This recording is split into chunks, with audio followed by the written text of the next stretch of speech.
Assalamualaikum warahmatullahi wabarakatuh. Bismillahirrahmanirrahim.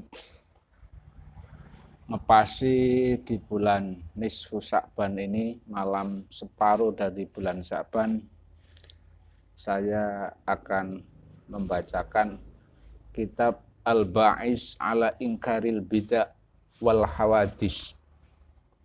Perkara itu yang menyebabkan munculnya bid'ah dan khawadis, perkara yang baru. Bismillahirrahmanirrahim. Wa qala fi kitab bima jaa fi syahri Sya'ban. Ini menerangkan tentang bulan Sya'ban. Min ta'lifihi aidan. Qala ahlu ta'dil wa takhrij. Qala ahlu ta'dil wa takhrij laisa fi hadis. Sebagian ahli yang sangat ahli dalam bidangnya, dalam bidang ilmu ta'dil wa tajrih, laisa fi hadisi lailatin nisf min Sya'ban hadisun yasih. Kalau kita runut, hadis yang menerangkan malam nisfu Sya'ban itu tidak ada hadis yang sahih. Laisa ini fi hadisi lailatin nisfi min Sya'ban hadisun yasih. Maka dari itu fatahaffazu ibadallah. Maka dari itu kita jagalah. Kita jaga, wahai hamba Allah, min muftarin. Yarwi, dari orang yang suka buat-buat, yarwi yang meriwayatkan, lakum pada kalian semua, hadisan maudhu'an yasuquhu fi ma'radil khair. Takutlah kamu, jagalah kalian semua dari hadis palsu yang digiring sama orang-orang yang tidak bertanggung jawab fi ma'radil khair, supaya tujuannya untuk seolah-olah ini perkara kebajikan. Fasti'malul khair yang bagi ayyakuna masru'an. Kita mengerjakan perkara baik itu sebaiknya, seyogianya, seharusnya ayyakuna masru'an. Seharusnya masru' disyariatkan minan nabi, dari Nabi Muhammad sallallahu alaihi wasallam. Dah jelas. Kalau kita melihat takbir ini, maka kita sudah tahu bahwa walaupun dimanapun ada hadis nisfi Sya'ban tentang malam separuh nisfu Sya'ban, ini tidak ada hadis yang sahih yasih. Kulluha, semuanya itu hadisnya adalah dhaif. Lah, permasalahan ini nanti asik akan kita bawa, yang dimana permasalahan ini hadis semuanya, wa kullu dzalik, hadis yang malam nisfu Sya'ban, annan nabiyya sallallahu alaihi wasallam, sesungguhnya Nabi Muhammad sallallahu alaihi wasallam itu bersabda, ketika ada malam nisfu Sya'ban, maka kamu qiyamul lail, malam hari kerjakanlah untuk beribadah, siangnya untuk mengerjakan puasa. Ada riwayat lagi dari Dewi Aisyah, Allah itu turun pada malam nisfu Sya'ban ila sama'id dunya, pada langit bumi. Fayaghfir, Allah akan mengampuni li aksar, terhadap orang banyak, min adadi sya'ri ghanami bani Kalb, sebanyak bilangan rambut ghanam, kambing, rambut kambingnya Bani Kalb. Ini luar biasa banyaknya. Akan tetapi di sini ada hadis lagi, innallaha la yadli, Allah itu akan muncul, akan menampakkan fi lailatin nisf, menampakkan rahmatnya pada separuh nisfu Sya'ban. Maka Allah akan mengampuni semua li jami'i khalqih. Semua makhluk. Ini rahmat turun pada nisfu Sya'ban. Kecuali illal musyrik, kecuali orang yang musyrik. Au kama qala Rasulullah sallallahu alaihi wasallam. Akhirnya dikomentari ini hadis-hadis yang banyak tadi. Wa kullu dzalik bi asanida di'afin. Seluruhnya ini hadis-hadis ini semuanya hadis dhaif.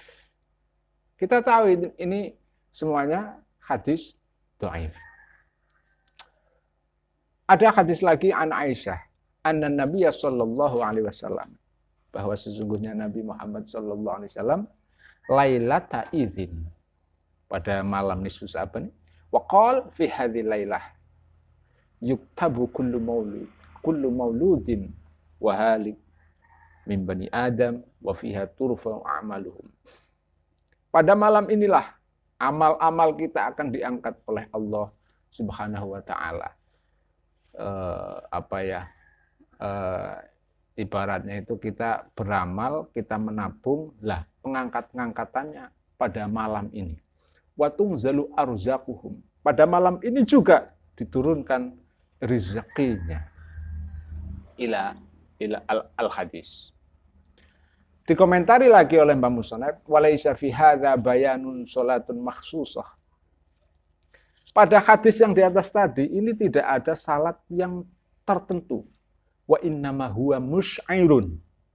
Hadis-hadis itu semuanya, walaupun hadis-hadis itu dhaif, itu tidak ada menjelaskan tentang salat secara khusus pada bulan nisfu Sya'ban, pada malam nisfu Sya'ban.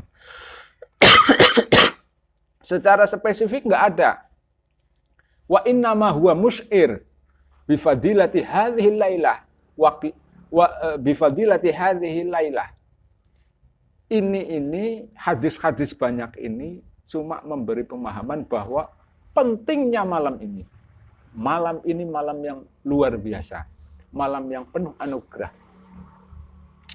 Wa qiyamul lailah mustahab fi jami'il layalis sanah. Sedangkan qiyamul lail itu sangat dianjurkan setiap malam. Tidak hanya malam nisfu Sya'ban saja. Setiap malam dianjurkan. Wa kana 'alan nabi sallallahu alaihi wasallam wajiban. Bahkan kalau setiap malam bagi Nabi itu hukumnya tahajud, qiyamul lail, bagi Nabi hukumnya wajib, bagi umatnya sunnah.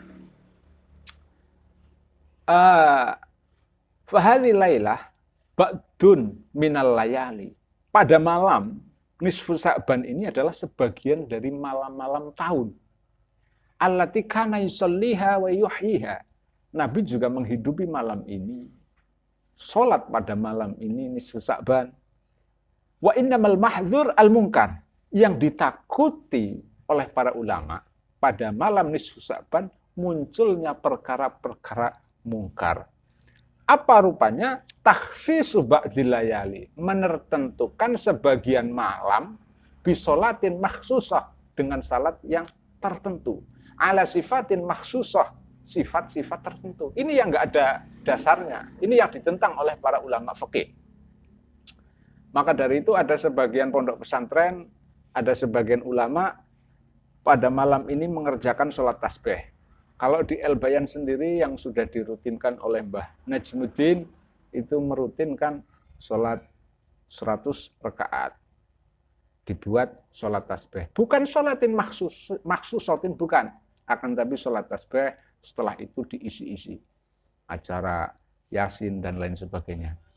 Yang penting, walaupun hadisnya itu laisa hadisun sahih, nggak ada hadis yang sahih dalam seperti ini, tapi kalau orang NU itu hadis dhaif itu diperkenankan, diperbolehkan untuk fadhailul a'mal, untuk meningkatkan amal kita kepada Allah. Kita akui, iya, nggak ada hadis sahihnya, tapi jangan kita tinggalkan. Boleh mengerjakan hadis dhaif untuk fadhailul a'mal, meningkatkan prestasi amaliyah kita. Yang penting dengan satu catatan, kalau dalam fikih, jangan sampai isra'u malam yusra', mensyariatkan sesuatu yang tidak disyariatkan oleh Nabi besar Muhammad sallallahu alaihi wasallam. Apa? Contohnya apa? mewajibkan pada bulan Sya'ban harus puasa. Ini bahaya. Mewajibkan separuh harus puasa. Ini bahaya. Mewajibkan sholat. Ini bahaya. Karena apa? Ini bid'ah. Kalau model sudah mewajibkan, ini enggak dikerjakan oleh Nabi. Kalau mau orang Nahdien mengamalkan nisfu Sya'ban, monggo-monggo saja. Untuk fadhailul amal, itu sangat bagus sekali. Bahkan pribadi saya sangat mendukung. Tapi pada musim corona seperti ini ya tetap home, di rumah saja, kita ngamaliyah semampu kita. Jadi ini sangat kitab Al-Ba'is ala Inkaril Bid'ah wal Hawadits, ini kitab fikih, kitab yang fikihnya kuat. Nanti kalau kitab tasawuf itu agak longgar dikit ini. Ya, maka dari itu ketika ada amaliyah di situ, baca surat Yasin 3 kali, baca doa khusus, terus ada sholat, harus punya keyakinan bahwa ini bukan amaliyah maksusah pada malam ini saja. Seluruh malam itu bagus dikerjakan. Jangan menganggapan ini hanya malam ini yang tidak boleh. Ya seperti halnya mitung dino, 40 dina, atau nyewu, itu kita jangan sampai punya keyakinan bahwa ini yang harus dilakukan pada 7 hari ini sesuai syariat Nabi. Nah, ini bahaya ini termasuk mensyariatkan sesuatu yang tidak disyariatkan oleh Nabi Muhammad SAW. Dan ini tidak dilegalkan alias dilarang keras. Man ahdatsa fi amrina, barang siapa yang memperbarui dalam perkara kita, ay amridin, ini bahaya. Man ahdatsa fi amrina hadza, dalam perkara agama ini sangat hadisnya familiar lah, cari sendiri. Jadi permasalahannya seperti itu. Jadi perlu muslimin dan muslimat harus tahu bahwa jangan meyakini bahwa amaliyah tertentu seperti itu, jangan. Tapi tetap ngamaliyahkan walaupun hadis dhaif untuk tujuan lain, meningkatkan kualitas amal kita menjadi baik dan menjadi lebih baik lagi. Wassalamualaikum warahmatullahi wabarakatuh.